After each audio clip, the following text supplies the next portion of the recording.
আমি নিশ্চিত আপনার এই প্রোডাক্টটা দেখে মনে হচ্ছে এতদিন ধরে আপনি এই জিনিসটা খুঁজছিলেন, তাই না?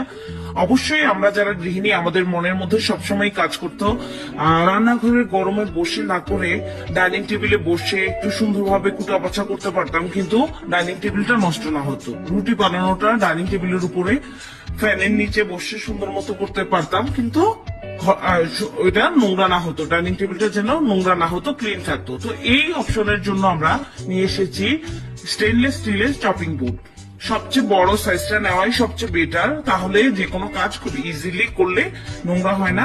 প্লাস্টিকের চপিং বোর্ড থেকে যা কাটাকাটি করলে ফাইবার উঠে আসে, যেটা আমাদের জন্য ক্ষতিকর। কাঠের চপিং বোর্ড ভালো হলেও এটা পরিষ্কার করাটা একটু কষ্টকর। ভিডিওতে দেখুন, খুব ইজিলি ক্লিন করে ফেলা যাচ্ছে স্টেনলেস স্টিলের চপিং বোর্ডটা।